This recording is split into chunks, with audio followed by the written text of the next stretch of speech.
Students எல்லாரும் எப்படி இருக்கீங்க? தமிழ், இங்கிலீஷ், ஃபிசிக்ஸ் எக்ஸாம் எல்லாமே வந்துட்டு சக்ஸஸ்ஃபுல்லாக கம்ப்ளீட் பண்ணிட்டோம். ஸோ எல்லாருமே சூப்பராக பண்ணியிருப்பீங்கன்னு நினைக்கிறேன். ஓரளவுக்கு ஓகே, நான் பரவாயில்ல, ஆவரேஜாக தான் பண்ணியிருக்கேன் அப்படின்னாலும் பரவாயில்ல. அடுத்தடுத்த எக்ஸாமில் எப்படி வந்து மார்க்ஸ் இம்ப்ரூவ் பண்ணலாம் அப்படிங்கிறத மட்டும் ஃபோக்கஸ் பண்ணுங்கள். ஏன்னா நம்ம பாஸ்ட் எக்ஸாம் முடிச்ச எக்ஸாமையே யோசிச்சு அடுத்த எக்ஸாமுக்கு நம்ம ஃபோக்கஸே பண்ணுறது கிடையாது. ஐயோ இந்த 2 மார்க் தப்பு பண்ணிட்டேன், இந்த 5 மார்க் போச்சு, இந்த 1 மார்க்கில் ஐயோ எனக்கு ஆன்சர் தெரிஞ்சும் போச்சு, இந்த மாதிரி வந்து புலம்பாமல் அடுத்த எக்ஸாமில் இந்த மிஸ்டேக்கெல்லாம் எப்படி நம்ம அவாய்ட் பண்ணலாம், 1 மார்க்கில் இந்த மிஸ்டேக் பண்ணுமா, சரி இந்த மிஸ்டேக்கை வராமல் எப்படி வந்து அவாய்ட் பண்ணுவோம், அண்ட் தெரிஞ்ச கொஷின்ஸே நம்ம தப்பாக எழுதிட்டு வந்திருக்கோமா, அப்போ அடுத்த எக்ஸாமில் நம்ம அந்த மாதிரி பண்ணக்கூடாது. இந்த மாதிரி தான் நீங்கள் வந்து யோசிக்கணும். இதை நான் பண்ணிட்டேனே, இது எனக்கு மார்க் போச்சு, நான் என்ன பண்ணுறது, ஐயோ என்ன எப்படி அடுத்த எக்ஸாம் நான் ஃபோக்கஸ் பண்ணுவேன், அந்த மாதிரியெல்லாம் யோசிக்காமல் think positive and move on. Okay, so நீங்கள் அடுத்தடுத்த எக்ஸாமில் சூப்பராக மார்க் ஸ்கோர் பண்ணுறதுக்கு எல்லாத்துக்குமே ஆல் தி பெஸ்ட். ஸோ எல்லாம் ரெடியாக இருங்க அண்ட் சூப்பராக வந்து ப்ரிப்பரேஷன் வந்து ஸ்டார்ட் பண்ணுங்கள். ஸோ யாரெல்லாம் அந்த அடுத்த எக்ஸாமை ஃபோக்கஸ்டாக படிக்கிறதுக்கு ரெடியாக இருக்கீங்களோ எஸ் ஃபோக்கஸ்டாக கமெண்ட் பண்ணுங்கள். நான் உங்கள் Riya from under learning. 11th மேக்ஸோட 1.5 days ஸ்டடி பிளானை தான் நம்ம பார்க்க போகிறோம். ஸோ எல்லா எக்ஸாமுக்கும் வந்து பார்த்திங்க அப்படின்னா ஓகே ஓரளவுக்கு தான் டேஸ் வந்து கொடுத்துருக்காங்க, இவ்வளோ டேஸ் தான் உங்களுக்கு படிக்கிறதுக்கு அப்படின்னு அலோகேட் பண்ணிட்டாங்க. அப்போ நீங்கள் என்ன பண்ணியிருக்கணும், ஃபர்ஸ்ட்லேருந்தே நம்ம வந்து சொல்லிட்டு இருக்கோம் டேஸ் வந்து கம்மியாக இருக்குது, ப்ரிப்பரேஷன் பண்ணிக்கோங்க.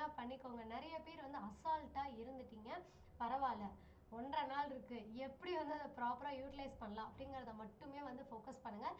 ஏன்னா நமக்கு வந்துட்டு நீங்கள் பப்ளிக் எக்ஸாமில் நமக்கு ஓகே லீவ் இருக்குது, ஆனால் அதை நம்பிட்டு நம்ம இங்கே படிக்காமல் இருக்க முடியாது இல்லையா. நம்ம அப்போ பார்த்துக்கலாம், பப்ளிக் எக்ஸாமில் பார்த்துக்கலாம், ரிவிஷனில் பார்த்துக்கலாம், நிறைய பேர் இருப்பீங்க.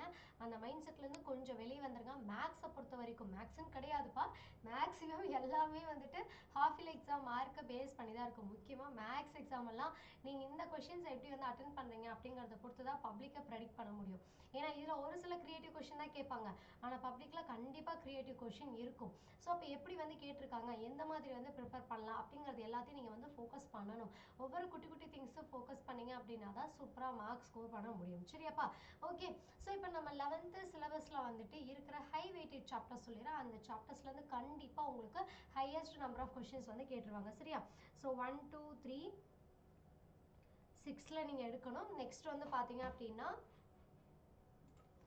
6th சாப்டர், தென் 7 8 நெக்ஸ்ட் வந்து பார்த்தீங்க அப்படின்னா உங்களுக்கு 11th சாப்டர்லேருந்து வந்து கேட்பாங்க.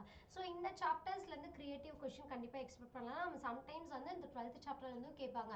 எல்லாமே வந்து கிரியேட்டிவ் வந்துட்டு ஓகே நமக்கு வந்துட்டு அப்படி கேட்பாங்க இப்படி கேட்பாங்க, ஐயோ நமக்கு தெரியாத கொஷினாக கேட்டுருவாங்க, எப்படி எழுதுறதுனே தெரியாது, அந்த மாதிரிலாம் நீங்கள் யோசிப்பீங்க. டெஃபினட்டாக சொல்கிறேன், புக்கில் இருந்தால் கேட்பாங்க, கான்செப்டும் அதை பேஸ் பண்ணி தான் கேட்பாங்க. சின்ன சின்ன நம்பர்ஸ் மட்டும்தான் மாற்றிருப்பாங்க, வேறு எதுவுமே சேஞ்ச் பண்ண மாட்டாங்க.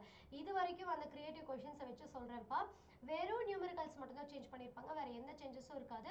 ஸோ நீங்கள் இந்த சாப்டர்ஸில் இருக்கிற கொஷின்ஸை தெளிவாக படிச்சிட்டிங்க அப்படின்னாலே சூப்பராக மார்க்ஸ் ஸ்கோர் பண்ண முடியும். சம்டைம்ஸ் வந்து பார்த்திங்க அப்படின்னா 4th சாப்டர்ல இருந்தாலும் நமக்கு கிரியேட்டிவ் கேட்பாங்க, அது ரொம்ப ரொம்ப ஈஸிப்பா, பேசிக் கொஷின்லேருந்து வெறும் நம்பர்ஸை மட்டும் மாற்றி கேட்டிருப்பாங்க. ஸோ இது எல்லாத்த பற்றியும் நம்ம வந்து லைவ் கிளாஸில் வந்து டிஸ்கஸ் பண்ணலாம். ஸோ மறக்காமல் ஈவினிங் லைவ் கிளாஸ் வந்து ஜாயின் பண்ணிக்கோங்க. அண்ட் உங்களுக்கு வந்து பார்த்திங்க அப்படின்னா இப்போ எக்ஸாம் டைம் மட்டும் கிடையாமல் டெய்லியுமே லைவ் கிளாஸ் போயிட்டுருக்கோம். அது போக நம்ம அண்டர் லேர்னிங் ஆப்லேயும் வந்து கிளாஸ் வந்து போயிட்டுருக்கு. ஸோ நீங்கள் மறக்காமல் வந்து ஜாயின் பண்ணிக்கலாம். ஸோ அட்மிஷன் நம்பர் சொல்கிறேன், நோட் பண்ணிக்கோங்கப்பா. ஸோ இந்த நம்பருக்கு நீங்கள் காண்டாக்ட் பண்ணி எஸ் உங்கள் அட்மிஷனை லாக் பண்ணி வச்சுக்கலாம். சரியா? இந்த நம்பருக்கு நீங்கள் காண்டாக்ட் பண்ணுங்கள். ஓகேவா? Yes. So 11th and 12th மேக்ஸோட ஹாஃப் இயர்லி இம்பார்ட்டன்ட் கொஷின்ஸ் வந்து கொடுத்துருக்கோம். ஸோ செக் பண்ணி பாருங்கள். லாஸ்ட் மினிட் இம்பார்ட்டன்ட் கொஷின்ஸும் வந்து ஆன் தி வேல இருக்குது. ஸோ அதுவுமே சீக்கிரமாக போஸ்ட் பண்ணிடுவோம். இப்போ நீங்கள் படிக்க ஸ்டார்ட் பண்ணுறவங்களாம் இந்த இம்பார்ட்டன்ட் கொஷின்ஸ் எடுத்து நீங்கள் படிக்க ஸ்டார்ட் பண்ணிக்கலாம். சரியாப்பா? ஓகே, ஸோ இப்போ December 15th நீங்கள் எக்ஸாம் முடிச்சு ஃபிசிக்ஸ் எக்ஸாம் முடிச்சுட்டு வந்ததுக்கப்புறமா ஸோ என்ன பண்ணலாம், வால்யூம் 1ல் இருக்கிற 2 and 3 மார்க்ஸை கம்ப்ளீட் பண்ணுங்கள். And plus 1 marks. 1 மார்க்ஸ் எல்லாம் ரொம்ப கம்மியாக தான் இருக்குது. ஸோ இப்போ இருந்தே வந்துட்டு நீங்கள் படிக்க ஸ்டார்ட் பண்ணிட்டீங்க அப்படின்னா ரொம்ப ஈஸியாக இருக்கும். அண்ட் நம்ம லைவ் செஷன்ஸில் 2 and 3 மார்க்ஸை பற்றி ஃபுல்லாக டிஸ்கஸ் பண்ணலாம். 2 மார்க் 3 மார்க்குன்னு சொல்லி நம்ம தனித்தனியாக ஸ்பிட்டே பண்ண முடியாதுப்பா. 3 மார்க் கொஷின் 2 மார்க்கில் கேட்பாங்க, 2 மார்க்கை 3 மார்க்கில் கேட்பாங்க. ஸோ நீங்கள் கம்பைன் பண்ணி டோட்டலாக வந்து படிச்சிடலாம். ரொம்ப ரொம்ப ரொம்ப ஈஸி தான். சரியா? டிஃபிகல்ட்டெல்லாம் வந்து கிடையவே கிடையாது. ஸோ ஆஃப்டர் எக்ஸாம் முடிச்சுட்டு வந்ததுக்கப்புறம் நீங்கள் என்ன பண்ண போகிறீங்க, வால்யூம் 1ல் இருக்கிறத ஃபுல்லாக கம்ப்ளீட் பண்ணுங்கள். And December 16th morning Tuesday நீங்கள் என்ன பண்ணுறீங்க, வால்யூம் 2ல் இருக்கிற 2 and 3 மார்க்ஸ் அண்ட் 1 மார்க்ஸை கம்ப்ளீட் பண்ணுங்க மார்னிங் செஷனில். நீங்கள் ஸ்கூல் போயிட்டீங்க அப்படின்னாலும் அந்த டைமில் இதை நீங்கள் கம்ப்ளீட் பண்ணிடலாம். சரியா? ஸோ ஆஃப்டர்நூன் தூங்காமல் இருக்கிறதுக்காக என்ன பண்ணலாம், வால்யூம் 1ஓட 5 மார்க் கொஷின்ஸை வந்து பாருங்கள். முக்கியமாக சாப்டர் 1, 2 தென் 5, 6லலாம் கிளியராக வந்து கேட்டுருவாங்க. அண்ட் 6th சாப்டர்லலாம் வந்து பார்த்தீங்க அப்படின்னா கண்டிப்பாக பர்பண்டிகுலர் பேரலைன்ஸ் பேஸ் பண்ணி அந்த கொஷின்ஸை டெஃபினட்டாக உங்களுக்கு கேட்டுருவாங்க. அண்ட் 5th சாப்டரில் மேத்தமெட்டிக்கல் இண்டக்ஷன் வந்து கேட்பாங்கப்பா. நெக்ஸ்ட் வந்து அப்ராக்சிமேட் வேல்யூ கொடுத்து வென் எக்ஸ் இஸ் லார்ஜ்னு சொல்லி கொஷின் இருக்கும் இல்லையா, அது உங்களுக்கு கேட்டுருவாங்க. அண்ட் செகண்ட் சாப்டர்லேருந்து லாகிரதம்லேருந்து ஒரு கொஷின் வந்து கண்டிப்பாக வரும். ஸோ இது எல்லாத்தையும் நீங்கள் கிளியராக பார்க்கணும். Resolve into partial fraction and chapter 1லேருந்து காம்போசிஷன் ஃபங்க்ஷன் வந்து கேட்டுருவாங்க. இந்த மாதிரி ஒவ்வொரு கொஷின் நமக்கு வந்து தெரியும். அந்த கொஷின்ஸ் எல்லாமே நீங்கள் கிளியராக படிச்சிட்டிங்க அப்படின்னா சூப்பராக மார்க் ஸ்கோர் பண்ணிடலாம். அண்ட் அது போக சாப்டர் 3ல் எக்ஸசைஸ் 3.8லேருந்து படிச்சிட்டிங்க அப்படின்னா டெஃபினட்டாக ஒரு கொஷின் வந்து அட்டன் பண்ணிடலாம். ஓகேவா? எஸ். ஸோ நெக்ஸ்ட் ஈவினிங் வந்து வால்யூம் 2ல் இருக்கிற 5 மார்க் கொஷின்ஸ் எல்லாம் பார்த்தலாம். சாப்டர் 7ல் ஃபேக்டர் தியரம் டெஃபினட்டாக வந்து கேட்பாங்க. அண்ட் சாப்டர் 8ல் எக்ஸசைஸ் 8.1ல் லாஸ்ட்டில் 10th ப்ராப்ளம்க்கு மேலே இருக்கிற கொஷின்ஸ் எல்லாமே நீங்கள் வந்து பார்த்துடணும். சரியா?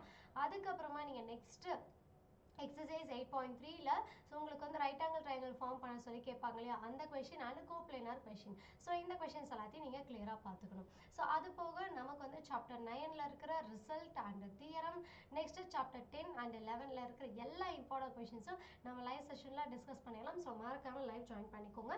11th மேக்ஸோட ஹாஃப் இயர்லி கொஷின் பேப்பர் எப்படி தான் கேட்பாங்க, கிரியேட்டிவ் கேட்பாங்களா, புக் இன்டீரியர் எத்தனை கொஷின் வந்து கேட்பாங்க, ஸோ இது எல்லாத்தையும் நம்ம வந்து பார்த்துடலாம். சரியாப்பா?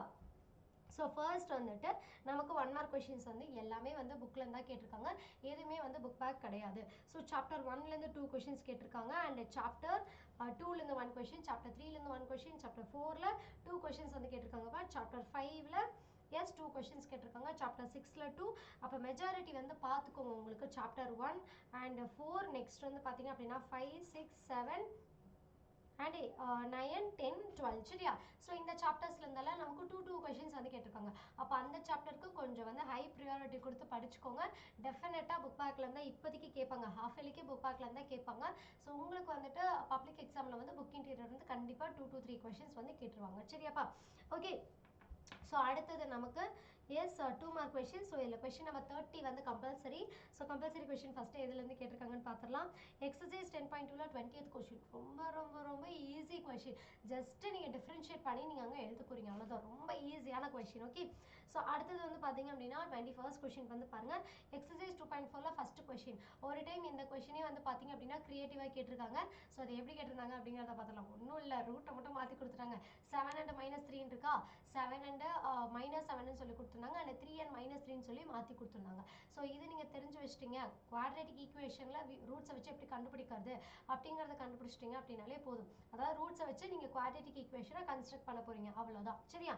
அடுத்தது 3 பாயிண்ட் எக்ஸாம்பிள் கொஷின் கேட்டிருக்காங்க. Next exercise. ஸோ அடுத்தது வந்து பார்த்தீங்க அப்படின்னா சாப்டர் 5லேருந்து கேட்டிருக்காங்கப்பா. Chapter 6 and chapter 7. So 2 mark கொஷின்ஸில் நம்ம சாப்டர் 8லேருந்து கேட்கலாம். அண்ட் எஸ் 8லேருந்து கேட்கல. சரியா? 8லேருந்து மட்டும்தான் கேட்கல, மற்ற எல்லா சாப்டர்ஸ்லேருந்து கேட்டிருக்காங்க. சாப்டர் 1 and 8லேருந்து மட்டும் கேட்கல. ஓகேவா? ஸோ ரிமைனிங் இருக்கிற அந்த 10 கொஷின்ஸும் வந்துட்டு ரிமைனிங் இருக்கிற 10 சாப்டர்ஸ்லேருந்து கேட்டிருக்காங்க. ஓகே. ஸோ அடுத்தது வந்துட்டு நமக்கு 3 மார்க் கொஷின். ஸோ சாப்டர் 1, 2லேருந்து கேட்டிருக்காங்கப்பா, 3லேருந்து கேட்கல. ஸோ அடுத்தது சாப்டர் 4, 5லேருந்து கேட்டிருக்காங்க. அண்ட் 7 இங்கே காணோம், 8ல் கேட்டிருக்காங்க. ஸோ 7 இருக்குது, அடுத்த கொஷின் கேட்டிருக்காங்க. அண்ட் 8லேயே வந்து பாருங்கள் 2 கொஷின்ஸ் கேட்டிருக்காங்க, பார்த்தீங்களா? எஸ். ஸோ 2 மார்க்ஸில் நமக்கு வந்து 8 தூக்கி விட்டுட்டு இங்கே வந்து 2 கொஷின்ஸ் கேட்டிருக்காங்க. அதுலேயும் வந்து பார்த்தீங்க அப்படின்னா நமக்கு மாடல், அதாவது வந்து கிரியேட்டிவ் கொஷின் கேட்டிருக்காங்க, கொலினியர். ஓகே. ஸோ இந்த நம்பர்ஸை வச்சு நீங்கள் கொலினியராக இல்லையா அப்படிங்கிறத நீங்கள் கண்டுபிடிக்கணும். சரியா? ஓகே. ஸோ நெக்ஸ்ட்டு சாப்டர் 9ல் சாப்டர் 10, 12 கேட்டிருக்காங்கப்பா. சாப்டர் 11லேருந்து கேட்கல, சாப்டர் 3லேருந்து கேட்கல. ஸோ ரிமைனிங் இருக்கிற சாப்டர்ஸ்லேருந்து நமக்கு வந்து கொஷின் வந்து கேட்டிருக்காங்க. ஓகேவா? எஸ். ஸோ இதை பேஸ் பண்ணி நீங்கள் அது கொஞ்சம் பிளான் பண்ணி நீங்கள் வந்து படிக்கிற மாதிரி இருக்கும், எந்த மாதிரி வந்து கேட்டிருக்காங்க. அண்ட் நெக்ஸ்ட் வந்து பார்த்தீங்க அப்படின்னா ஸோ கம்பல்சரி கொஷின் நமக்கு புக்கில் இருக்கிற கொஷின் தான் கேட்டிருக்காங்க. அது வந்து க்ரியேட்டிவாக கேட்கல. ஆனால் அதுக்கு பதிலாக நமக்கு இதில் இருக்கிற கொஷின் வந்து க்ரியேட்டிவாக கேட்டிருக்காங்க, கொலினியர். ஈஸி தான். ஸோ நீங்கள் கான்செப்டில் தெளிவாக இருந்தீங்க அப்படின்னா ஈஸியாக க்ரியேட்டிவ் கொஷின் அட்டன் பண்ணிடலாம். ஓகே. ஸோ அடுத்தது 5 மார்க் கொஷின்ஸ்ப்பா. ஸோ இங்கே வந்து பாருங்கள் ஆல்டர்னேட்டிவாக எப்படி கேட்டிருக்காங்க. நீங்கள் சாப்டர் 1 கேட்டிருக்காங்க, இங்கே 12 கேட்டிருக்காங்க. அடுத்தது சாப்டர் 2 11 அதாவது வால்யூம் 1 வால்யூம் 2லேருந்து கேட்டிருக்காங்க. அடுத்தது வால்யூம் 1 வால்யூம் 2லேருந்து கேட்டிருக்காங்க. இதெல்லாம் ரிப்பீட்டடாக கேட்ட கொஷின். இந்த கொஷின்லாம் இல்லாமல் கொஷின் பேப்பரே இருக்காதுன்னு சொல்லலாம். அந்த மாதிரி இம்பார்ட்டன்ட் கொஷின். நெக்ஸ்ட் வந்து இது மாடலுக்கு வந்து ஒரு கொஷின் வந்து கண்டிப்பாக நீங்கள் படிச்சுக்கணும்ப்பா. மாடலுக்கு படிச்சிட்டிங்க அப்படின்னா ஈஸி. ஸோ ஆல்ரெடி சொன்ன சாப்டர் 2ல் லாக் பேஸ் பண்ணி கண்டிப்பாக கொஷின் கேட்பாங்க. அதை தான் கேட்டிருக்காங்க, பார்த்துக்கோங்க.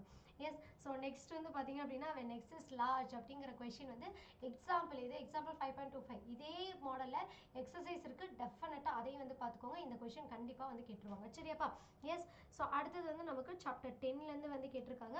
ஜஸ்ட் டிஃப்ரென்ஷியேஷன் நீங்கள் பண்ண போகிறீங்க, அவ்வளோதான். ஓகே. ஸோ நெக்ஸ்ட் வந்து பாருங்கள் சாப்டர் 4ல் மேத்தமெட்டிக்கல் இண்டக்ஷன். சாப்டர் 4லேருந்து மேத்தமெட்டிக்கல் இண்டக்ஷன் பேஸ் பண்ணி கேட்டிருக்காங்க. ஸோ அடுத்த கொஷின் நமக்கு எஸ் சாப்டர் 9 நெக்ஸ்ட் சாப்டர் 3லேருந்து கேட்டிருக்காங்கப்பா. அக்யூட் ஆங்கிளாக இருந்துச்சு அப்படின்னா நம்மளோட இந்த வேல்யூ வந்துட்டு எஸ். ஸோ நம்மளை ப்ரூஃப் பண்ண சொல்லி வந்து கேட்டிருக்காங்க. சரிங்களா? நெக்ஸ்ட் வந்துட்டு yes show that the points are coplanar. So already சொன்னோம் இல்லையா, கோப்ளேனார் அப்படி அதை பேஸ் பண்ணி கேட்பாங்க அப்படின்னு சொல்லிட்டு. எஸ். ஸோ இந்த கொஷின் தான். நெக்ஸ்ட் வந்து பார்த்தீங்க அப்படின்னா yes. So the next question உங்களுக்கு represent a pair of parallel lines and the distance between them. So இதுலேருந்து நமக்கு கொஷின் வந்து கேட்டிருக்காங்க. ஓகே. ஓகேப்பா. ஸோ நெக்ஸ்ட் வந்துட்டு நமக்கு எஸ் காம்போசிஷன் ஃபங்க்ஷன் பேஸ் பண்ணி கேட்டிருக்காங்க. ஸோ அடுத்தது எக்ஸசைஸ் 8.1லேருந்து நமக்கு குவாட்ரிலேட்ரல் பேஸ் பண்ணி ஒரு question. Next factor theorem. So எல்லா டாப்பிக்கும் இந்த டாபிக் எல்லாமே கிளியராக வந்து பார்த்துக்கோங்க. டெஃபினட்டாக உங்களுக்கு இதில் இந்த மாடலில் தான் கொஷின் வந்து கேட்க போகிறாங்க. வேறு எந்த சேஞ்சஸும் உங்களுக்கு வரப்போகிறது கிடையாது. ஸோ இதில் இருக்கிறத நீங்கள் தெளிவாக பார்த்துட்டீங்க அப்படின்னாலே சூப்பராக மார்க்ஸ் ஸ்கோர் பண்ணிடலாம். அண்ட் பைஜெக்ஷன்னா அதோட மாடல் ப்ராப்ளம்ஸ் பாருங்கள். அண்ட் அதேமாதிரி லாகரிதமில் வேறு என்ன மாடல் ப்ராப்ளம்ஸ் இருக்குது அதையும் வந்து தெளிவாக பாருங்கள். சரியா? ஸோ இந்த ஃபேக்டர் தியரமா, கோப்ளேனரா, எக்ஸாம்பிள் எக்ஸசைஸ் எல்லாமே வந்து கவர் பண்ணுங்கள். டெஃபினட்டாக இதில் தான் உங்களுக்கு வந்து கொஷின் கேட்பாங்க. ஸோ இந்த ஹாஃப் இயர் எக்ஸாமில் ஈஸியாக நீங்கள் மார்க்ஸ் ஸ்கோர் பண்ணிடலாம். டெஃபினட்டாக உங்களுக்கு புக்கில் இருக்கிற கொஷின் தான் கேட்பாங்க. கிரியேட்டிவ் வந்துட்டு 2 or 3 மார்க்ஸில் நமக்கு கேட்கறதுக்கு சான்சஸ் இருக்குது. சரியா? ஸோ எல்லாருமே வந்து ப்ராப்பராக வந்து ப்ரிப்பரேஷன் பண்ணுங்கள். ப்ராப்ளம்ஸ் எல்லாமே மல்டிபிள் டைம்ஸ் ஒர்க் அவுட் பண்ணி பாருங்கப்பா. ஃபார்முலாஸ்லாம் கன்ஃபியூஸ் ஆகாதீங்க, தெளிவாக இருங்க. ஓகேவா? ஸோ எல்லாத்துக்குமே ஆல் தி பெஸ்ட். எக்ஸாம் சூப்பராக பண்ணுங்கள். அண்ட் ஈவினிங் மறக்காமல் நம்ம லைவ் கிளாஸ் வந்து அட்டென்ட் பண்ணிக்கோங்க. Yes, thank you all.